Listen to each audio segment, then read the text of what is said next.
Uh, Very simple thing. If I have an idea which is there in my laptop, I create a set of characters, drawn everything out. I've got the story gist, I've got a synopsis. I'm going to use the web, Facebook, whatever Twitter sites to publicize this before I go into actually making it a comic or whatever. So what do I do? Okay. You are convinced that you've got the entire story XYZ covered. You're obviously not going to put all of it out on the web to begin. Should we put up the synopsis, maybe the characters, just to make Maybe a little teaser, maybe a little poster, maybe snippets of a story. Great. But make sure you've got the entire story written down, printed out, registered if you think it's that valuable. register. How do I go about this? You can go to the copyright office. There's a bunch of forms that you need to fill out. If you want, we can send you. I'll mail you those details later. Right? Smartest thing to do, practically speaking, is to actually go to a lawyer who does this kind of work, right, and get them to do it. So at least if you've never done it before, don't try it on your own. Safer to go. Get that entire story written down. Make sure you've got proof that you did it XYZ. Okay. Then you want to go around, start publicizing stuff, putting it on the web, this, that, etc. It's at a stage like that a Creative Commons license can come really in handy. What is this Creative Commons? You can say that, I've put out X thing on the web. Okay, let's take a very, very simple thing. Suppose I put out a basic tune on the web. Somebody else can take that, add beats to it, remix it, put it out in a slightly different form. But I can say you have to still say that you got the original from it. I can say you can use this for commercial purposes, not use it for commercial purposes. You guys have heard of this film called Sita Sings the Blues? Yeah. Yeah? Nina Pearl. That's completely Creative Commons licensed. So it's maybe the idea there was that I want as many people as possible to see it. But then I traded off some things. Anybody who's used it in under a CC license, under the terms of the license, I can't stop them. The first step before any of this, before you decide how to push it out, is to make sure that you've got proof that you made it, it's yours, XYZ date.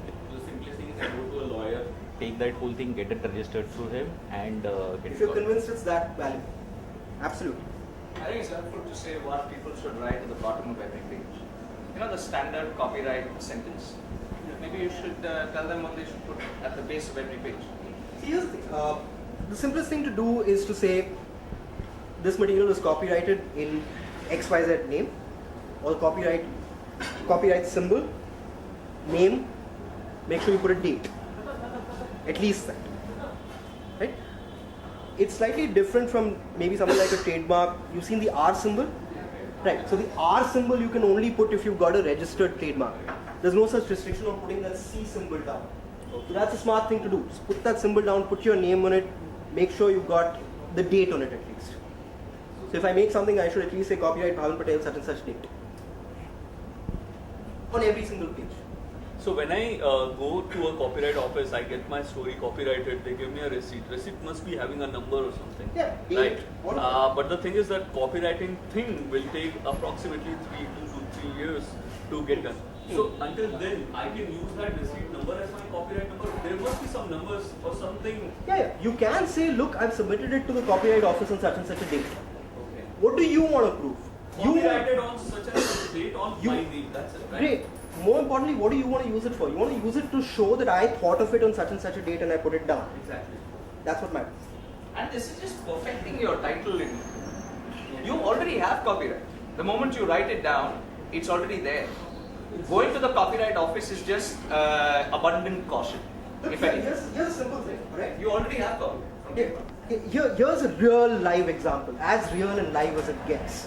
Under the copyright also, aside from copyrights, literary works, etc., you have something called performance rights, right? Which means someone who comes up and makes a performance and speaks to a bunch of people in a public place, much like this, has a right over how their performance gets used. Now the fact that it's being put on that, the fact that there's a bunch of people here that I can take with me and say, look, they saw me, is also good proof in itself. Okay. But Disney won't allow me to carry a camera in all the meetings. Which is why first you go get that receipt with the date on it. Because then the copyright office is saying this guy came to me on such and such a date. It's just proof. Right? Rather than dragging a video camera or 20 people with you to say, I was there. So I can actually sit there like Bin Laden and just narrate my concept on a camera and then say, okay, this date I had the idea. Yeah, but I can see, do that? You can, but see, here's the thing. at least as far as India is concerned, there's a difference between how a film is treated and how something written down as a story is treated. We are still living in that era. I have an idea. I have the synopsis. But I'm telling you, Taking a video of me. no, don't do it. I'm telling you, write it down. Okay, so here's the question. Question was, I'm sorry, what's the name again? Thomas thinks of an idea, instead of writing it out and submitting a written copy for registration, talks in front of a camera and submits that film for registration. Right? Essentially the same idea, but these are treated as two different things. What if you made that casting back to itself? It's still, see, here's what I'm trying to tell you is that, what are you trying to protect? Are you trying to protect your recording on camera because you're such a great storyteller? In which case, mail the tape, mail the CD, mail the DVD to yourself. Great. Or are you trying to protect what you're actually saying, which is the story, which is the idea? In which case, it's a literary work as opposed to a film. So get that story written down and save that. Do both. Let me submit what I was talking about earlier. If I submit something to a copyright, it has got sheets of drawings, it has got written content, it has got character reference, it's got maybe a color key to the whole thing. So all this can be registered, or it's only a written thing which will be registered? What? I mean, All of it can be. So everything can be registered under one copyright? All of it can be. All of it can be. But okay, so let's take a comic. Comic has got, let's say, one guy who's written all the stories. He's got a guy who's made all the illustrations. Got a third guy who's done all the colors. Maybe a fourth guy who's done all the letters. Right? Now you decide.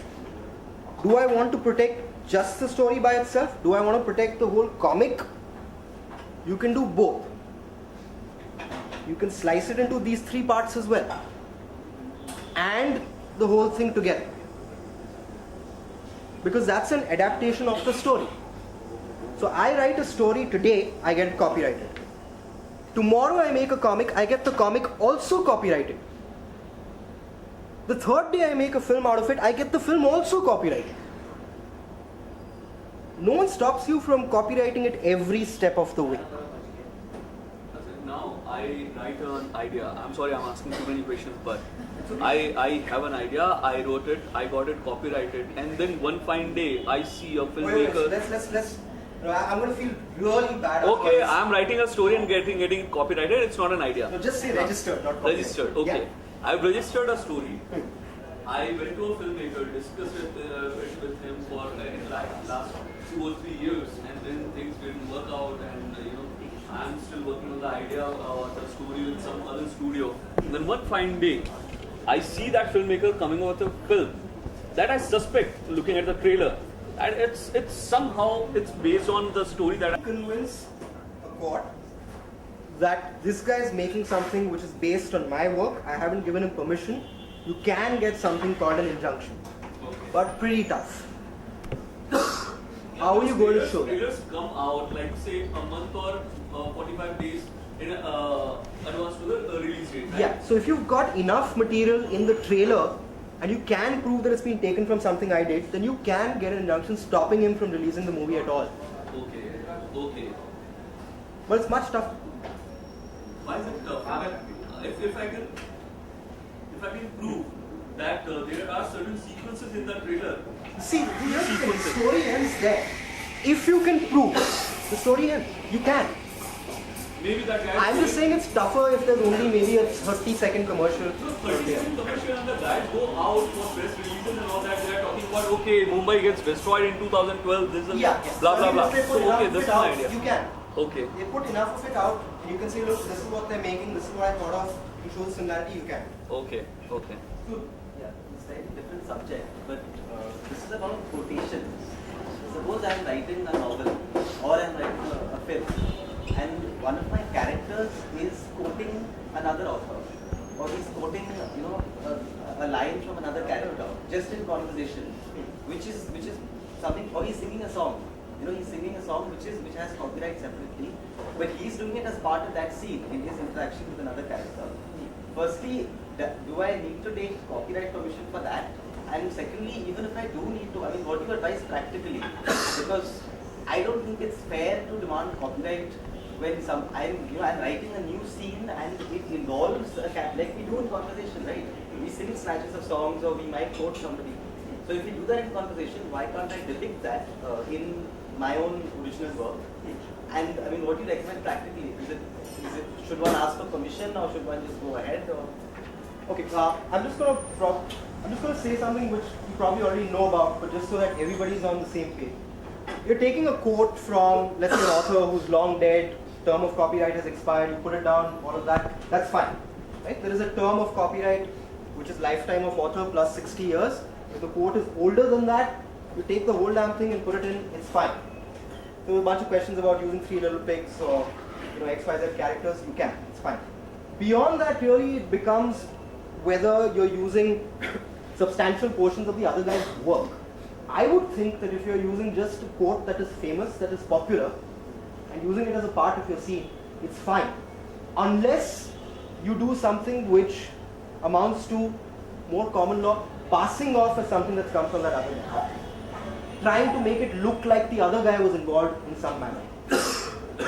If, however, you look at most books which carry, let's say, a couple of verses of a song before a chapter, I think the most sensible thing to do is to just ask for permission to put this there. Also, just one small point, man. I think just understanding copyright, right? At the end of the day, every idea that you come up with is influenced or is inspired by something that you sat through, you watched, you heard, right from designing a t-shirt to making a film to writing anything else. The truth is, you get that right because you made the effort of putting it down. So please understand, you don't get that right because you wanted to talk about it at a bar with someone. He can't copyright the conversation he's having with you. But he can copyright that, that video, say, boss, that was my performance and, we stood here and did XYZ. So the effort that XYZ person takes is what is protected under law. You don't make the effort, you've got no protection. So copyright is just the right in effort. That's all it is. So when you think about it and you're talking about it, you have to constantly remind yourself that the moment you make effort on anything, you have copyright. And again, see, it's a very, very practical thing. Suppose there's film music playing in the background in a movie scene. Nobody really has a problem with that. Right? Unless it's a new song, the guys are still milking it, that they have a commercial interest in it, be sensible, take permission. I mean, it's one thing to use a song as background score, but it's another to say have somebody singing it as part of the scene. Exactly. Even if I'm a character in a film and I sing 2 lines of a song, yeah, probably okay. Sorry, I just want to ask about this internationally, this whole copyleft thing happening right now. So, I mean, do you think it's a step forward, step backward? Is it like a more mature thing or It's a step towards the left. Okay, see, here's how I'm going to be a real lawyer and avoid answering that directly.